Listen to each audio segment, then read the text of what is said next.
Сайн байна агшаа. Тэний өдрийн мэндийг хүргэе. Юуны өмнө та өөрийгөө танилцуулна уу?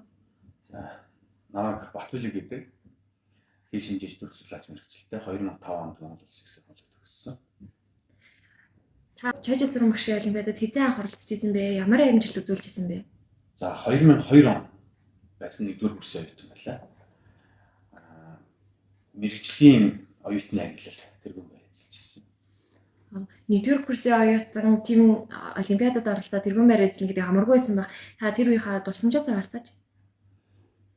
За мэдээж 1-р ангийн оюутан байсан учраас бодрыг сандаралтай байсан баг гэж бодож байна. Нэлээд олон хүүхдүүд оролцож ирсэн. Монгол Улсын их сургуулийн 60 жилийн ой тохиолдуулж зарлж ирсэн гэж байна. Тэр нь 1-р курсын оюутны хувьд биширчээсэн, хөндлөжсэн мундаг багш нар маань шүүжээс учраас бас өөрөөрөө бахарх сэтгэлд орж байна. Монгол бичгийг би их багаас сурсан л да. Сургуульд орохоос 1-р ангид орохоос сурсан. Их юу адгаар сурсан. Энгийн аргаар гэх юм уу? Манай өвөө лантур гэж хүн байсан. Ямар нэгэн сургууль соёлоос сурч байгаагүй. Тэр хүн нөгөө хэвтэрт байсан хүмүүдэд. Тэгээд хэвтэрт байхдаа надад монгол бичиг тухайн үеийн үнэн гэдэг сонин гардаг байсан баха гэж санаж байна. Тэр сонингийн зах нь нөгөө бичгээсээ хол зайтай цагаан зайн их. Тэр цагаан зайн дээр нь хөнгөн цагаан албаны ишээр хичүүлээд надад монгол бичиг зааж ирсэн. Тэр үедээ манай өвөө хэлжсэн. Чи энэ бичиг бол монгол хүний мэдэх ёстой бичиг. Дэлхийд цорын ганц босоо бичих шүү гэж. Тэр их сэтгэл тод үлдсэн. Учраас би монгол бичиг ер нь монголчуудын хувьд бол монгол бичиг маань ер нь монголчууд түүхэнд нэг 10 гаруй бичиг үсгэх гэсэн байдаг.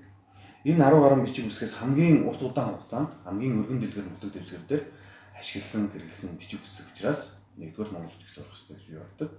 За 2-дугаарт энэ монгол хэлний аман аялгуунуудын дундын шин чанартай буюу аль ч аман аялгуугаар аялгауг монгол бичиг тэмдэглэх бүрэн боломжтой. Дээр нь энэ даяарч байгаа энэ нийгэмд бас бид нарт ондоошлох хэрэгтэй. Тийм учраас монголчуудын ондоошил дээр нь энэ үндэсний үзэл за энэ цаг үеийн хурдтай хөгжиж байгаа энэ нийгэмд монголоор үлдэх зорилго шалтгаан бол монгол бичиг гэж би боддог.